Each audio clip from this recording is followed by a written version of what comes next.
Әжетханаға да кезек келді. Бүгін әжетхананың, яғни санузелдің әрлеу жұмыстарын жасаймын. Әжетхана асханадан кейінгі ең маңызды бөлме, ең қажетті бөлме. Еңбек түбінде бәрін жеңбек.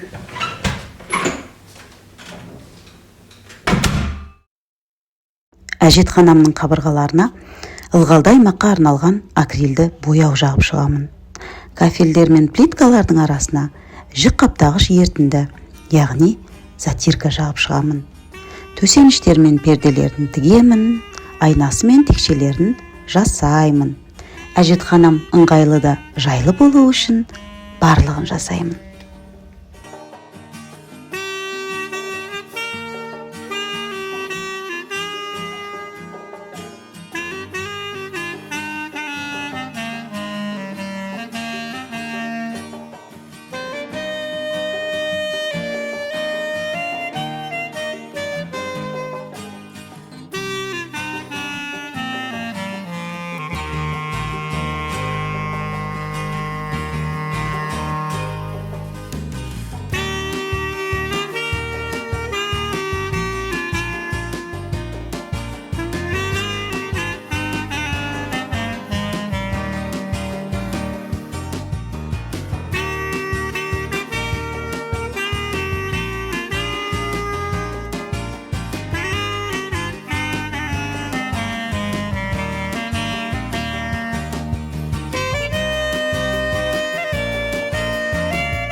Әжетханаға керекті заттарды қойып қоюға арналған текшелердің бірін ақ түске бояп отырмын, ал екіншісіне лак жағып отырмын.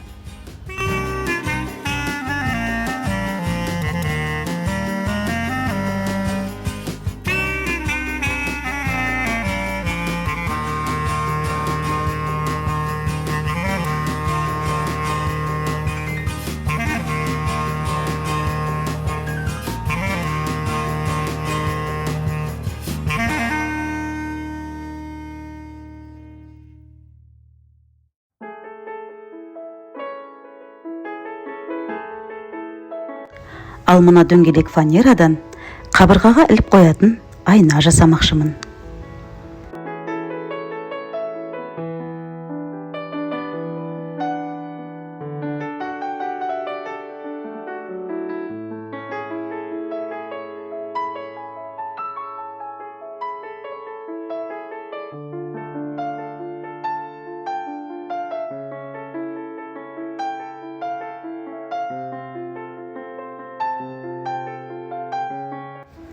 Дөңгелек фанераға бірдей етіп, дөңгелек етіп айна кестіріп алдым.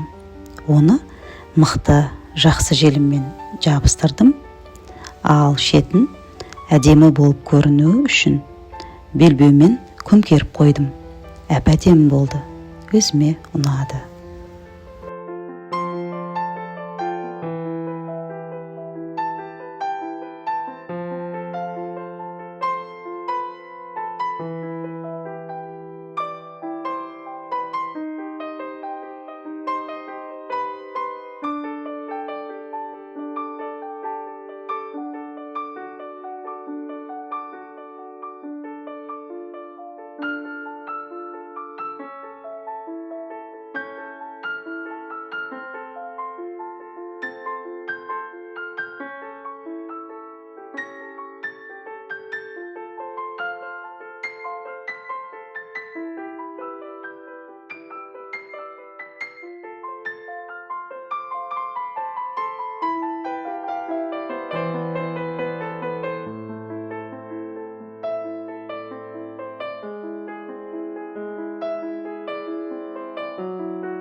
еденге арналған төсеніш тігіп отырмын.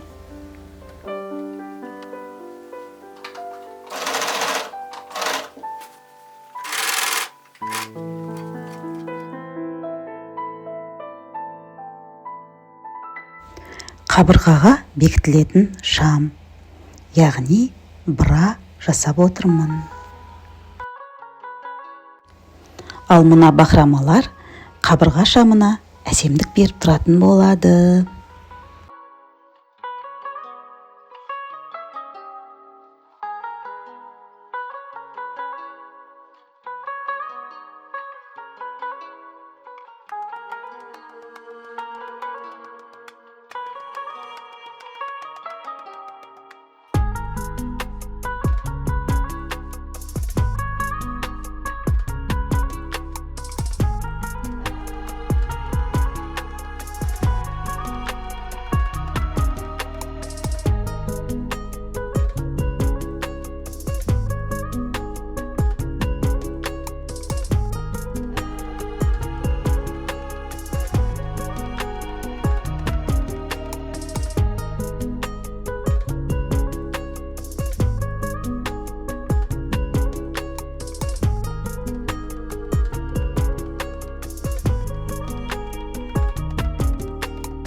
Ал енді әжетханамның душ кабинасына және терезесіне арнап перделерін тігемін.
Мінеки, перделерім де дайын болды.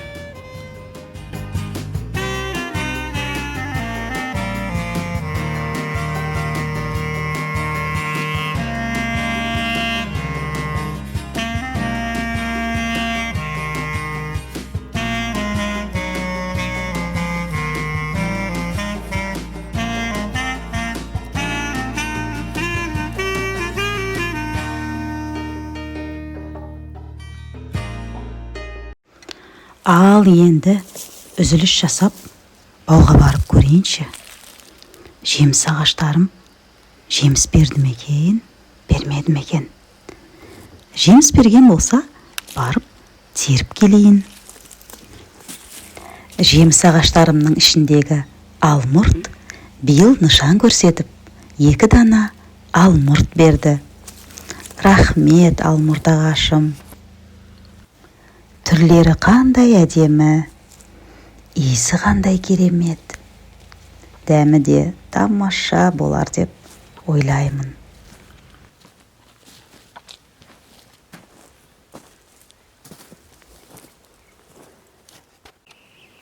Жеміс ағаштары әлі жас.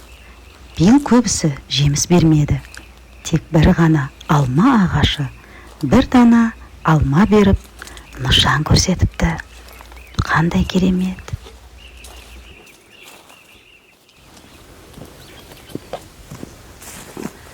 Осы алма ағашы биыл 1 алма салды, 1 ғана, жалғыз алма. Рахмет, алмам. Ендігі жылы Құдай қаласа көп салады. Биыл 1 ғана. Менің алмам.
Мен өте қуаныштымын. Бүгін менің әжетханам, яғни санузелімнің әрлеу жұмыстары аяқталды. Басқа бөлмедегілер сияқты бұл бөлмеде де барлығын өз қолыммен жасап шықтым. Қабырғалары мен төбесіне ылғалды аймаққа арналған акрилді бояумен бояп шықтым. Перделер мен төсеніштерін өз қолыммен тіктім. Айнасын, бұраларды, текшелерді де өзім жасадым. Негізінде бұл бөлмеде черновой ремонт кезінде де бұл бөлме қолданыста болды. Себебі қажеттілік қой. Ал енді бұдан былай жайлы, ыңғайлы бөлмеде, ыңғайлы әжетханада өзімнің гигиеналық шараларымды жасайтын боламын. Алақай, қуанып тұрмын.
кеңістігінде қазақ тілді бейне жазбалар көбейген сайын қазақ тілінің даму үлесі де арта түседі. Сондықтан да әрбір қазақ тіліндегі позитивті бейне жазбаларға әрдайым лайк басып пікір қалдырыңыз.夜涼漸冷，心似水。